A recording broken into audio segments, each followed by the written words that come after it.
고맙습니다. 제가 좋은 교회에 왔습니다. 저는 단일 목회를 해본 적이 없습니다. 그래서 많은 교회를 다녔습니다. 지금까지 숫자로만 2,000교회가 넘습니다. 미국만 500교회가 됩니다. 이렇게 좋은 교회 만나본 적은 쉽지 않았습니다. 지금 제 기분이 비단길 맨발로 걸어가고 있는 기분입니다. 그리고 저는 꿈을 꿉니다. 제 부제목이 꿈 해석입니다. 꿈은 환상으로도 많이 나타납니다. 저는 이번에 언약 장로교회에 와서 수없이 많은 꽃들이 피어있는 그 꽃밭을 지금 제가 걷고 있는 기분입니다. 이런 좋은 교회를 제가 왔으면 그것이 제가 복이 있는 겁니다. 되게 좋은 찬양도 들었습니다. 고맙습니다. 저런 찬양 여러분들은 잘 모릅니다. 쉽지 않습니다. 여러분 부모가 자식을 장가보내고 시집 보냈습니다. 뭐가 제일 좋습니까? 가서 정말 행복하게 멋있게 풍성하게 복받으면서 잘 사는 겁니다. 그런 기분 부모에게 제일 좋습니다. 지금 제 기분이 그런 겁니다. 백영성 목사님 신학교 1학년부터 대학을 졸업할 때까지 6년 동안 왔습니다. 와서 여러분 만나서 이렇게 목회 잘하는 걸 보니까 제가 공중에 뜬 기분입니다. 지금 제가 조금 흥분했습니다. 여러분 저희 고향이 전라남도 지난 서해바다 멀리 떨어진 섬이라고 말씀드렸습니다. 우리 아버지가 무슨 생각을 가지고 우리를 보냈습니다. 우리 섬 뒤에는 아름다운 소나무로 우거진 섬입니다. 그 섬 밑에 우리 아버지가 집을 지었습니다. 마을과는 떨어집니다. 지금 생각해보니까 꼭 저까지입니다. 우리 집에서 바라보면 마을이 보입니다. 그리고 바다가 보입니다. 섬들이 보이고 등대가 보입니다. 그 마치 천국 같은 우리 집에서 오른쪽으로 7분만 걸어가면 정말 아름다운 해변이 나옵니다. 백사장입니다. 12. 거기가 우리 어린 시절의 놀이터입니다. 그런데 그 해변에 태풍만 불고 나면 태풍이 지나가고 나면 그 해변에 여기저기 그릇들이 밀립니다. 그러니까 우리 서울 사람들은 무슨 생각을 했느냐, 큰 배가 지나가다가 그 태풍에 배가 파손됐습니다. 그러니까 선원들이 죽었습니다. 그 그릇들이, 그 밀린 그릇들은 선원들이 쓰던 그릇입니다. 우리 서울 사람들은 믿었습니다. 그 그릇한테는 억울하게 바다에 빠져드는 선원들의 귀신이 붙어있다고 믿었습니다. 아무도 가지고 도는 사람 없습니다. 제일 먼저 보는 사람이 깹니다. 아무도 손 못대게. 만일 그 그릇을 가지고 집으로 들어오는 날에는 사람이 죽는다고 생각했습니다. 아니면 집안이 망한다고 믿었습니다. 그 귀신 때문에. 제일 먼저 보는 혹시라도 어린애들이 손을 탈까봐 괴로워요. 우리 어린 시절에 태풍이 불고 난 다음에 바닷가에 나가면 여기저기 깨진 그 조각들이 밀려있는 걸 많이 봤습니다. 70년대 제가 미국에 와서 공부하고 있을 때입니다. 우리 마을 청년이 섬에서 목포로 중학교 나간다는 사실은 쉽지 않은 일입니다. 우리 섬에서 한 아이가 목포로 중학교를 나가서 중학교 3학년 졸업하고 다시 섬으로 들어왔습니다. 목포에서 중학교 3학년 졸업을 했으니까 미신이 감각이 없습니다. 귀신을 걷다는 생각입니다. 그물을 그무직을 하다가 그물에 그릇이 하나 걸린 겁니다. 그 그릇을 보는 순간 이틀 전에 이웃집에서 강아지 한 마리를 얻어왔는데 개 밥그릇이 없어가지고 고민을 했던 차에 딱 그것이 개 밥그릇이 실패입니다. 집으로 가지고 들어옵니다. 마당에 놓고 3년 동안 개 밥그릇을 씁니다. 육지에 살고 있는 여름 방학 동안에 육지에 살고 있는 이종사 전 동생이 초등학교 선생입니다. 여름 방학에 우리 섬으로 놀러 왔습니다. 일주일을 바다에서 수영하고 들어오는데 들어오면 마당에 앉아서 개밥그릇만 쳐다봅니다. 일주일 동안. 일주일 휴가를 마치고 가는 날 그 청년한테 묻습니다. 형님, 저 개밥그릇 나 줄 수 있겠어? 그러니까 여충이 어디서 개밥그릇 달라고 그러니까 이 사람은 달라는 것도 따로 있지. 해필이면 개밥그릇을 달라고 그러니까 야둔 주사요. 줬습니다. 한물차 해줬습니다. 그 선생님이 그 개밥그릇을 잘 닦았습니다. 괴짝에 잘 포장해서 집어넣고 목포시청으로 찾아갔습니다. 시청 총무과장에게 대한민국 국민이 국가에다가 감정 의뢰를 신청한다고 신고서를 냅니다. 목포시청에서는 그 개밥그릇을 어디로 보냈느냐? 국립박물관으로 보냈습니다. 1975년 중반 조금 넘어갈 때 서울 강남이 개발될 때입니다. 한참 개발되니까 여기저기 아파트가 씁니다. 집들이 지어집니다. 그때 50평짜리 아파트가 비싼 것은 2천만 원입니다. 싼 것은 1,500만 원입니다. 50평짜리 아파트. 그냥 보통 집도 2천만 원이었답니다. 2달 반 만에 국립박물관에서 그 개밥그릇 감정가가 내려왔습니다. 3억 5천이요. 우리 선발에 빨리 계산해보세요. 50평짜리 아파트 몇천 가격이에요? 3억 5천원? 2천만 원, 17채 반 가격입니다. 이게 웬일이에요? 우리 섬 사람들은 몰랐습니다. 갑자기 국가에서, 나라에서 해군 군함이 우리 섬 그 바닷가를 대응 둘러서서 아무도 못 들어가요. 왜 그런지 몰랐습니다. 국가에서 그 개발것을 보고 놀랐습니다. 이 보물이라는 사실. 그래서 알아보니까 1368년 송나라 만나라 거기에서 2만 점의 도자기를 싣고 일본으로 무역선이 가다가 태풍에 우리 상황에도 그만했습니다. 벌써 600년, 700년 전입니다. 그러고 나니까 갯벌 속으로 들어가는데 제일 위에 난간이 세월이 지나면서 사가서 없어집니다. 태풍이 불면 제일 위에 실렸던 그릇들이 몇 개씩 밀렸던 거예요. 그걸 모르고 일으켰습니다. 지금도 나는 생각만 해도 억울합니다. 그거 하나만 가졌으면 이게 어가지를 펴는 거죠. 왜 우리 섬 사람들은 그걸 그렇게 수백 년 동안 깼겠어요? 그걸 보물이라고 생각을 안 했습니다. 참, 그래서 깬 겁니다.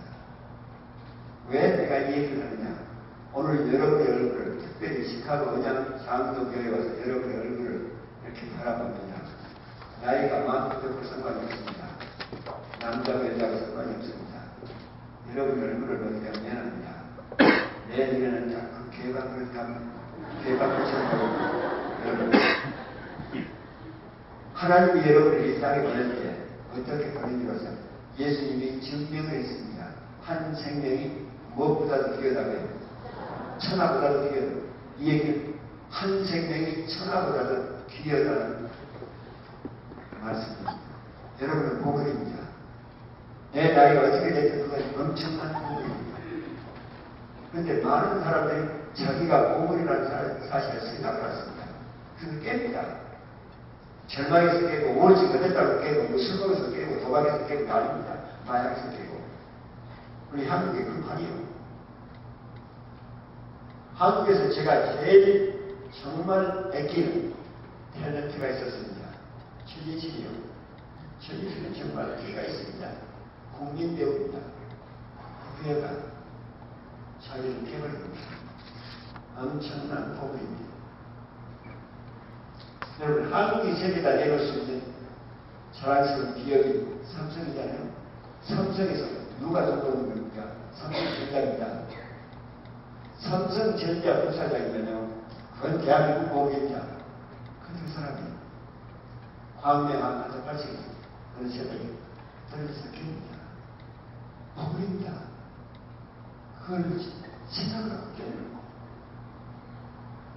지금 내가 이런 얘기를 해도 여러분 얼굴을 쳐다보면 보입니다. 많은 분들 설마 내가 보니까 설마 내가 보니까 여하튼 여러분은 예수님이 증명을 했습니다. 여러분은 보물입니다. 보통 보물이 아닙니다. 여러분들 귀하게 여기시기 바랍니다. 지금도 자기가 보물이라고 생각하지 않는 분한테 몇 가지 얘기를 하겠습니다. 여러분 오하이오에 가면 클리브랜드가 있습니다. 옛날 60년대, 70년대 굉장히 번창하는 도시입니다. 공업 도시로. 클리브랜드에 가면 감리교회가 제일 컸습니다. 클리브랜드 그때 담임 목사님이 1960년대, 70년대 목사님 이름이 로버트 켈리입니다. 나이가 38입니다. 설교로, 목회로, 그리고 대학 강의로 미국을 주름잡던 유명 인사입니다. 근데 그분이 로버트 켈리 목사님 설교보다도 강의보다도 목회보다도 더 잘하는 게 있었습니다. 농구입니다. 농구볼을 딱 손에 대면 신전인 사람으로 바꿔줍니다. 클리브랜드가 다른 도시하고 농구 시합이 붙으면 여러분 겨울이면 미국의 농구 시합이 경찰사람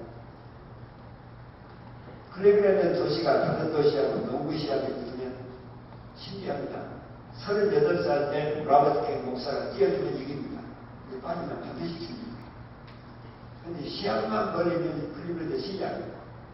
로버트 켈리 목사님을 붙잡고 내려줍니다. 한 번만 뛰어다가 드디어 38살 농구팀에 들어갑니다. 목회하면서 여러분 38이면 농구 나이가 아닙니다. 그런데 농구를 그렇게 잘합니다. 상대방 선수에도 로버트 켈리 목사를 방어해야 자기들이 이기기 때문에 함께 농구 시합에 붙었는데 공중에서 상대방 선수와 다 부딪힙니다. 그리고 로버트 켈리 목사가 땅에 떨어집니다. 그리고 허리가 부러집니다. 허리가 부러지니까 어떤 현상이 벌어지느냐. 목, 이만 삽니다. 온 몸이 다 죽어버립니다. 일종의 마비죠. 손도 까딱 못합니다. 정신은 청청합니다. 말 제대로 합니다. 온 몸만 작동을 않습니다. 일종의 식물인간으로 바뀌어집니다. 로버트 켈리 목사님 인생이 끝났습니다. 그리고 그렇게 믿었습니다. 2년 동안 그렇게 대서들을 받아내면서 아내한테 수백 번도 넘게 계속 부탁합니다. 나를 안락사시켜달라고. 내 인생은 이제 끝났으니까 나를 안락사시켜달라고. 그건 불법입니다. 그래서 못합니다. 2년이 되는 날 로버트 켈리 목사님이 꿈을 꿉니다. 근데 꿈에 자기 집 지하실에 내려갑니다. 여러분 로버트 켈리 목사님 집에는 지하실이 없습니다. 그 꿈에서는 지하실이 있는 겁니다. 지하실 내려갈 때 놀라운 것은 지하실을 지키고 있는 경비가 딱 앉아 있습니다. 로버트 켈리 목사가 꿈에서 멀쩡했습니다. 당신 누구요? 목사님 집 지하실 지키고 있는 경비입니다. 가족입니다. 당신 언제부터 여기 있었어? 그러니까 옛날부터 있었습니다. 목사님 집 지하실 지키죠. 어디 한번 봅시다. 경비가 문을 열어줍니다. 지하실 문을.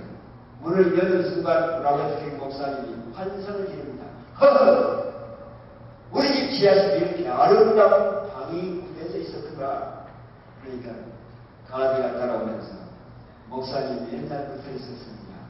그런데 목사님이 한 번도 내려와서 구경을 하신 적이 없었습니다. 오늘 처음입니다. 구경하면서 허허! 우리 집 지하실에 이렇게 아름다운 방이 있었구나. 허허! 우리 집에 이렇게 아름다운 방이 있었구나. 놀래다가 꿈을 깹니다. 자기 소리. 꿈을 깨놓고 보니까 역시 자기는 온몸이 마음이 되어 있었습니다. 이 꿈이 무슨 꿈이야? 이 꿈이 무슨 꿈이야? 2달 후에 그 몸을 앰뷸런스에 싣고 시카고입니다. 시카고 저 남으로 내려가면 연구소가 있습니다. 연구소에서는 꿈 해석을 합니다. 거기 와서 자기 꿈 얘기를 합니다. 그 심리연구소에서, 치료연구소에서 그 꿈을 듣고 이렇게 해석을 합니다. 당신은 당신 인생이 이제는 끝나버렸다고 생각하고 있습니다. 근데 하나님은 당신에게 아직도 한 번도 사용하지 않은 엄청난 가능성 자원이 아직도 남아있다고 말해주고 있습니다.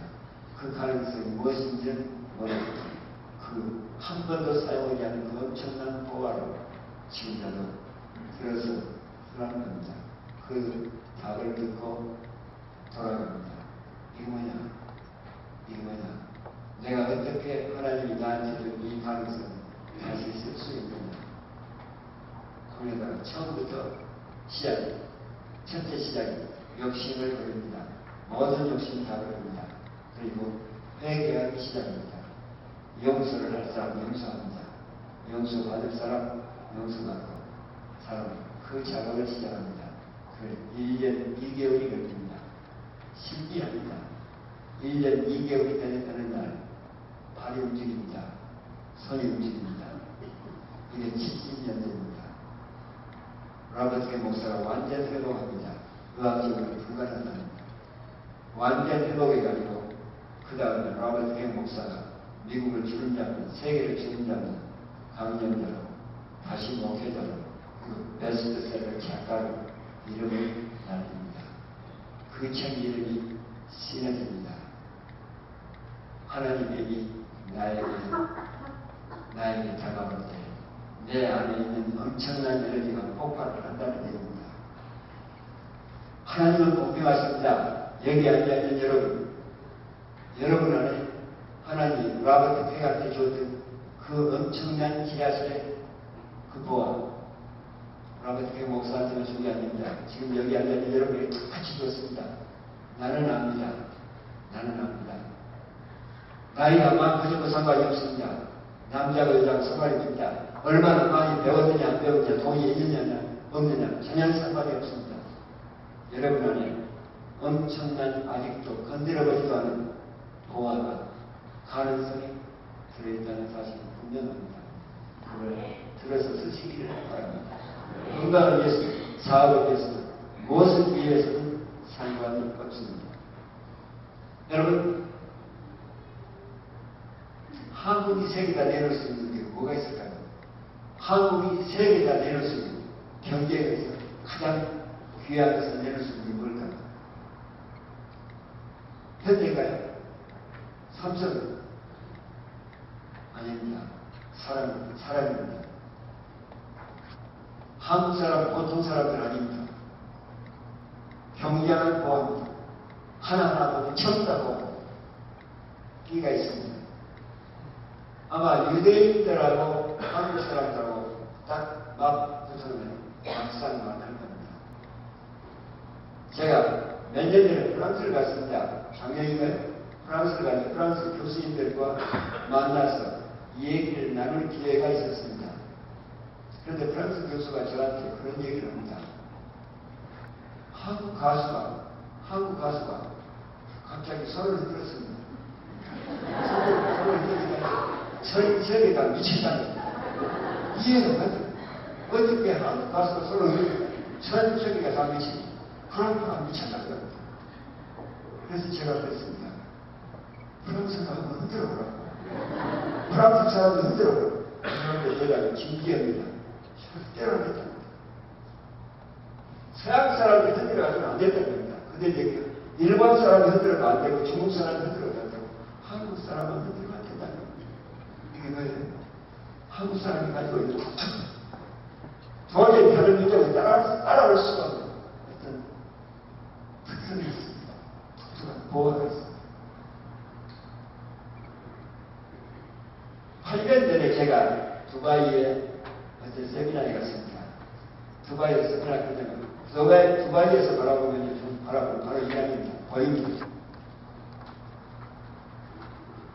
그때 그래 들은 얘기가 이란 전 국민이 한국 드라마에 미쳐 있답니다. 이란 국민의 80%가 한국 드라마에 미쳐 있답니다. 제가 물었습니다. 나머지 20%는 왜 안 봅니까? 텔레비가 없어서 안 봅니다. 그럼 텔레비 이란 전 국민이 한국 드라마에 미쳐 있는데 그들과 우리가 무슨 상관이요? 결과가 없습니다. 왜 그럴까요? 한국 사람이 드라마를 만들어는 그렇게 사람이 좋아합니다. 중국 가보면요. 중국 상해에서 300km를 내려가면 이우푸텐이라는 도시가 나옵니다. 거기는 서울보다도 큽니다. 현재 도매 물건을 파는 도시입니다. 구경만 2달 반을 해야 합니다. 소매로는 물건 안 팝니다. 컨테이너만 팝니다. 중국의 모든 공산품들이 많이 거리고 대부분 80%가 보인다. 거기서 컨테이너를 3개다 하는 겁니다. 우연히 김집사 사장님하고 나하고 둘이 거기를 가서 가게를 여기저기 들다니다 사는 손님들 많지 않습니다. 하루에 컨테이너 하나만 팔아도 돈을 벌는 겁니다. 손님은 많지 않은데 한 10가게를 들어다니는데 신기합니다. 중국 그 가게 주인들이요. 전부 다 한국 드라마 보게 있는 겁니다. 자막 쓰고 해서 10가게가 다. 제가 김집사님한테 집사님 미안하지만 시간 좀 냅시다. 저쪽으로 50가게만 쭉 한번 돌아보세요. 몇 가게가 한국 드라마를 보고 있는가. 나는 이쪽으로 50가게를 돌아다니겠습니다. 몇 가게가 한국 드라마 보고 있는가. 둘이 다 해놓고 찻집에 가서 앉아서 둘이다가 말이 없는 겁니다. 그렇게 가서 뭉클할 수가 없습니다. 100가게가 다 한국 드라마 보고 있는 겁니다. 이 얘기가 무슨 얘기요? 천수나만 봐야죠. 아니 미국 드라마를 보든가 일본 드라마를 보든가 아닙니다. 한국 드라마에 미쳐 있습니다. 이 얘기 무슨 얘기요? 옛날에 군대 가지고 점령에 들어갔습니다. 이제는 문화입니다. 한국 사람들 보통 사람들 아닙니다. 보합니다. 한국에서 가장 귀한 보물은 뭘까요? 아이들입니다. 아이들 아직도 때가 묻지 않았거든요. 이 아이들 보통 보물이 아닙니다. 왜 우리 민족은 아직도 유대인들과 상대가 안 될까요? 왜 그럴까요? 안 되는 이유가 있습니다. 유대인들의 가정에서 비교적 아이들을 보호하라고 되지 않습니다. 우리 한국 가정은 전문적으로 됩니다. 아주 4살 6살 한국 가정은 흔들립니다. 그래서 안 되는 겁니다. 유대인 민족과 한국 민족이 맞붙으면 막상 아니 우리가 더 이깁니다. 그 미국에서 많은 증거가 나왔습니다. 증거는 아이들을 깨는 겁니다. 과외를 깹니다. 4살부터 과외시킵니다. 피아노 시킵니다. 태권도 시킵니다. 이건 깨는 겁니다. 이건 그걸 갖는 게 아닙니다. 제가 그래서 우리 연구원, 우리 대학 학생들이 1000명입니다. 그 학생들 모아놓고 제가 특강을 했습니다. 그 특강 내용이 뭐냐? 1965년 케네디 공항연구소에서 발표한 겁니다. 사람은 내 마음을 알아주는 말을 한마디만 들으면 사람은 돌변합니다. 누가 진심으로 내 마음을 한 번만 알아주는 말을 딱 들은 순간 집중력이 배려됩니다. 창의력이 배려됩니다. 세 번째가 저항력이 배려됩니다. 누가 내 마음을 알아주는 말을 진심으로 듣는 순간 내 침성이 가져갑니다. 여러분의 침성물에다가 침성물은 살균력을 가지고 있습니다. 그런데 거기다가 살균력을 견딜 수 있는 체계를 집어넣습니다. 쉽게 죽지 않을 수 있는. 그래놓고 몇 시간 후에 그 사람의 마음을 진심으로 알아주는 정말 뜨거운 말을 던집니다. 자기 마음을 알아주는 말을 딱 들려줍니다. 그 다음에 침을 다시 뱉습니다. 똑같은 체계를 집어넣습니다. 그런데 이상합니다. 너희들이 늑관장에서 실험을 합니다. 내 마음을 알아주는 말을 듣는 순간에 아까 몇 시간 전에 집어넣은 침 속에 집어넣은 그 새끼는 아직도 살아있습니다. 근데 몇 시간 후에 내 마음을 알아주는 말을 딱 듣는 순간에 침을 뱉어놓고 똑같은 새끼를 집어넣습니다. 근데 새끼 집어넣으면 들어가자마자 죽습니다. 살아남지 못하고 심성이 달라진 겁니다. 어떻게? 엄청난 교황이 달라진 겁니다. 저는 이 원리를 우리 학생들한테 얘기했습니다. 우리 이 아이들 다 망치고 있어. 한국 부모들이, 젊은 다음에 학교 선생님들이, 사회. 자, 그런데 이 과외를 누가 중단시켜 줍니다. 못합니다. 한국 부모들이 얼마나 앞장서요. 지금 내가 이런 얘기 할 때 내 손으로 과외를 받고 있습니다. 지금. 한국 엄마들, 아빠들 이 억척스러운 길을 막을 길이 했습니다. 그 무서운 전두환 대통령도 못 막았어요. 막을 안 했습니다. 이걸 막을 길은 없습니다. 그래서 여기서 우리가 그 아이들을 도와줄 수 있는 길이 뭐냐? 아이들이 공부 때문에, 과외 때문에 얼마나 고생하는지 이 아이들의 고생하는 마음을 진심으로 부모가 들려줄 수 있습니다. 아이들 마음을 알아주는 말을 들려줄 수 있습니다. 이 아이들 창의력이, 집중력이, 저항력이 상승될 거다. 그 길밖에 없다. 우리가 아이들을 도와줄 수 있기.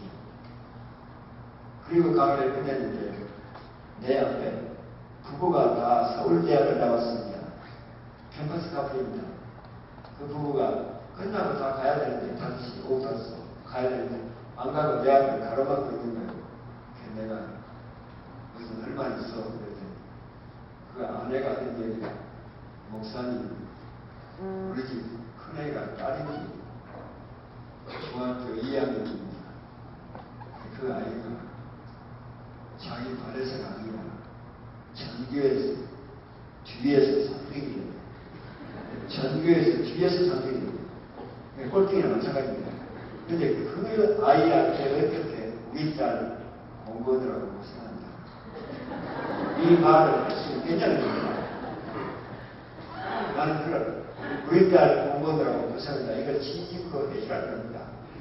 우리 아이들 공부 때문에 고생한다. 이걸 진심으로 해주라는 겁니다. 그럼 아이들이 달라진다. 근데 그 부모가 어떻게 전교에서 뒤에서 3등짜리 딸한테 우리 딸 공부하더라고 고생한다. 이 얘기를 할 수 있겠냐는 겁니다. 제가 정색을 하고 공부 때문에 마음에 시달리는 피가 마르는 그 고통을 하는데 1등만 이기가 볼수가 돼. 공부 못해서 못하는 게 아니야. 안 되니까 못하는 거야. 자기 성격이 내려가 그 아이가 얼마나 비참한 거야. 진짜 공부 때문에 정말 마음으로 피 마르는 고통을 겪는데 뒤에 아이들입니다. 그러니까 그 아이들도 똑같이 얘기해야죠. 우리 딸 공부 때문에 고생합니다. 잘하라는 얘기 말고 우리 딸 공부 때문에 너무 고생합니다. 이 얘기를 해줘야 된다고 저는 그렇게 얘기했습니다. 그런데 제가 깜짝 놀랐습니다. 당신 부부는 천재라고 소문났잖아요. 둘 다. 한 번도 1등을 못 적은 적이 없다면서 대학 졸업한 때까지 초등학교. 왜 그 아이가 그래요? 그러니까 부모가 깬 거예요. 부모가 죽어야 거예요. 이 아이가 초등학교 들어갔는데 자기 반에서 8등을 하더래요. 여러분 8등은 정보에 우리가 정보에 이 아이는 그걸 감당하면서 못합니다. 미쳐버립니다. 이 양반. 자기 딸이 8등을 했다는 사실을 이걸 감당합니다. 그러니까 제일 누구 잘못을 차려야 제일 마누라가 받아서 당신 누구다가 우리 둘 다 자기는 절대 안 닮았다는 겁니다. 이 아이가 초등학교 3학년, 4학년 돌아가는데 20등으로 내려가는데 그 남편이 하는 얘기가 악을 쓰면서 딸한테는 얘기 안 합니다. 마누라만 들들 볶습니다. 우리 집안에는 저런 대가리 없어요. 우리 집안에는 저런 대가리 없어요. 그러니까 자기 집 남편 집에는 그런 대가리가 없다면 누구 집 대가리를 만나니까 저와 집 대가리를 만나니까 둘이 붙들고 싸웠습니다. 육박으로.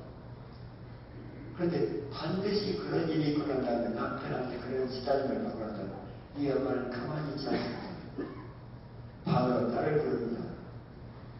딸을 듣는 제발 제발 공부 좀 해라.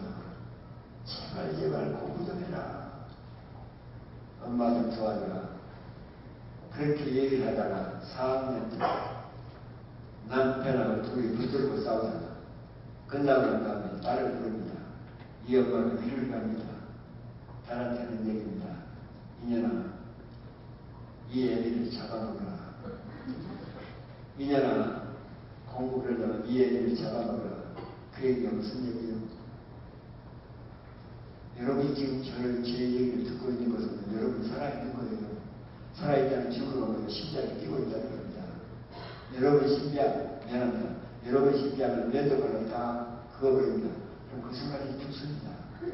여러분 마음에도 심장이 터진 심장이 있습니다. 기독한 말 들으면 그 순간 심장이 망가져버립니다. 마음의 정신의 심장. 그 다음부터 그 딸은 아무것도 못합니다. 발버둥 쳐도 안 됩니다. 절대로 안 됩니다. 중학교 2학년 1학기만 결국 전교에서 뒤에서 3등이 됩니다. 저는 그 부모한테 지금이라도 늦지 않습니다.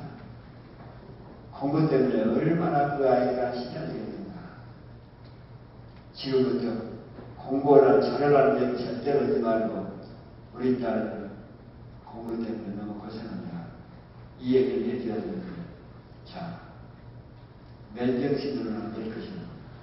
그러면 20분 이상 기도하고 성령 받고 딸한테 우리 딸은 공부 때문에 고생한다. 이 얘기를 해주라고 했습니다. 그 부모가 그걸 지켰습니다. 자, 일도 지켰습니다. 어느 날 이 엄마가 기도를 한 다음에 학교 가고 있는 딸을 뒤에서 계속 붙들고 우리 딸은 공부 때문에 너무 고생한다니 이 딸은 엄마 마음을 이해를 못하고 엄마가 자기를 놀린다고 생각합니다. 울면서 화를 내가지고 뛰어가는 모습.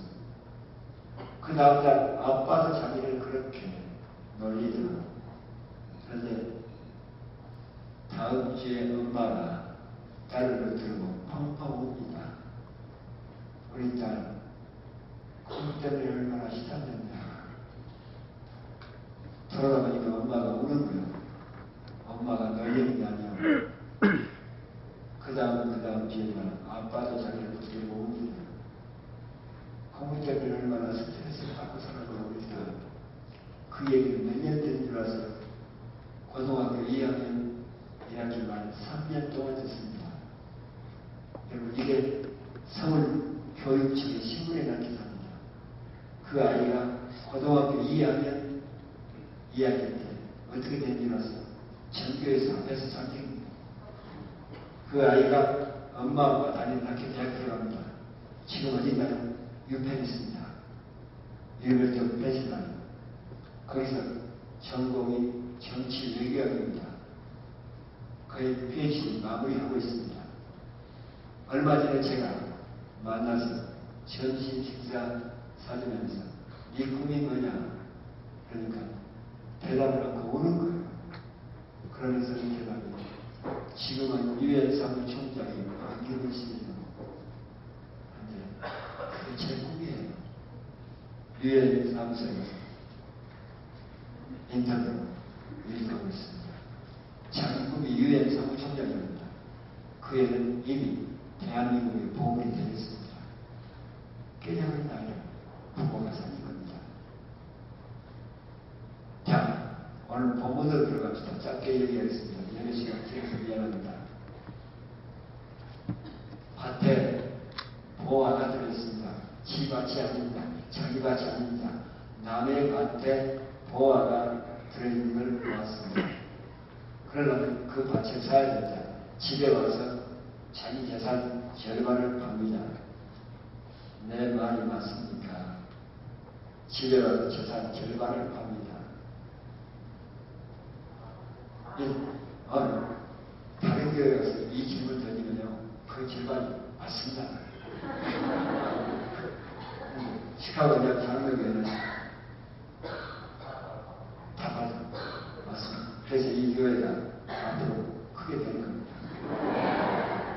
보통 공부들이 안 모이거든요. 다 모이거든요. 자기 재산 절반을 다 팔아서 그 밭을 삽니다. 그래서 보화를 자기가 선합니다. 이게 무슨 얘기예요? 성경은 밭은 여러분의 마음을 얘기하는 겁니다. 지금 여러분의 마음을 얘기하는 겁니다. 예수님. 자, 밭에 보화가 들어있습니다. 그 보화가 뭐예요? 하나님이 여러분 마음속에 숨겨놓은 엄청난 보화입니다. 그런데 그것이 이 성경에 보면 내게 아닙니다. 내게 아닙니다.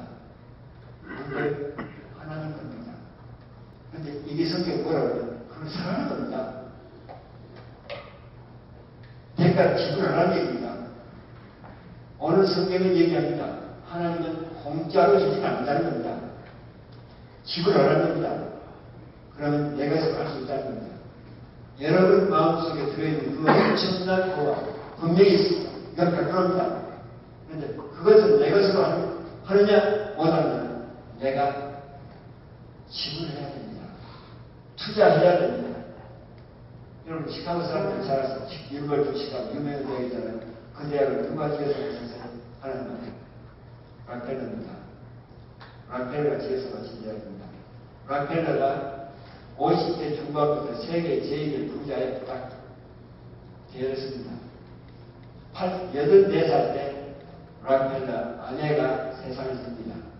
아내가 세상을 떠난 다음에 락펠러가 아내를 기념해서 하나님 앞에 정말 교회당을 지켜서 바치고 싶은데 그 장소를 시카고 대학을 결정합니다. 84살 때 락펠러가 헌금으로 락펠러 채플을 했습니다. 아내를 기념해서. 그때 84살 세계 제1의 부자 락펠러가 헌당식에 참석을 합니다. 그때 시카고 트리뷴 경제부 기자가 면담을 합니다. 그 면담 기사를 여러분 지금도 있는지 모르겠습니다. 20년 전 저는 시카고 메인 라이브러리 4층 북쪽벽에 액자로 그 신문 기사가 걸려있는 걸 보았습니다. 시카고 트리뷴 경제부 기자가 84살 세계 제1의 부자가 되는데 어떻게 세계 제1의 부자를 30년 정도를 혼자 계속 누릴 수가 있습니까? 비결이 뭡니까? 그러니까 락펠러 대답입니다. 나 그냥 어딜 가며 나 투자했어. 투자했어. 그러니까 기자가 모든 사업가들은 다 투자합니다. 모든 사업가들은 다 투자합니다. 그런데 다른 사람들은 세계 제1의 부를 못 얻었습니다. 락펠러 대답입니다. 웃으면서 그 사람들은 사업에다가 투자했죠. 나는 하나님한테 투자했습니다. 그렇게 대답합니다. 그 사람들은 사업에다가 투자했지만 나는 하나님한테 투자했어. 그게 뭔데요? 여러분 잘 아는 얘기입니다. 락펠러 대답. 나는 6살 때부터 부모로부터 용도를 받으면 반드시 11조를 하나님한테 드렸습니다. 나는 지금도 한 번도 세계 제1의 부자가 되면서 11조를 내 것으로 해본 적이 없어요. 그래서 투자라고 얘기했습니다. 신경을 그걸 적은 락펠러 두 번째 투자 그 뭐냐 난 교회 가면 한 번도 뒷자리를 앉아본 적이 없어. 하나님한테 투자 평생을 죽을 때까지 제 앞자리에 앉아서 목사님의 말씀을 듣는 겁니다. 철저했습니다. 세 번째 투자가 뭐냐 교회에서 지키는 일이면 무슨 일인지 순종하고 복종하는 거예요.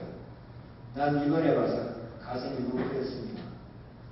시카고 작도교회 이 교회들 보통 교회들이 아닌 걸 내가 압니다. 옛날 월드타임에들 많습니다. 그 사람들 자존심도 있거든요. 이번에 노방전도로 나갔잖아요. 노방전도로 나가서 그 얘기를 들으면 이 교회는 된다. 이 교회는 앞으로 엄청난 폭발을 하게 됩니다. 교회에서 지키는 일이면 무슨 일인지 순종하고 복종했다는 것은 네 번째 투자가 뭐냐 목사님의 마음으로는 한 번도 아프게 한 적이 없어. 그게 네 번째 투자라고 얘기했습니다. 락펠러는 그렇게 살았습니다. 그렇게 산 결과 하나님이 락펠러에게 세계 제1의 보화예요. 그렇게 던져주었습니다. 오늘 본문은 여러분에게 묻습니다. 뭘 투자했나? 뭘 투자했나? 투자하면 보화를 주겠다는 겁니다. 그냥은 안 된다는 겁니다.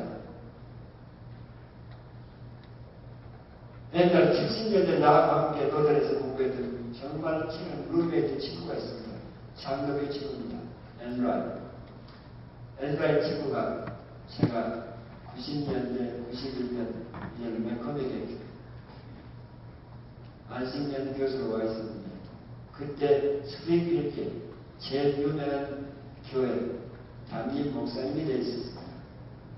나중에 자기 교회에 와서 설교를 해달라고 하도 친한 친구이기 때문에 토요일날 갔습니다. 그 교회가 엄청나게 큽니다. 정원이 모두. 토요일날 가서 그 교회 청소하시는 분을 만났습니다.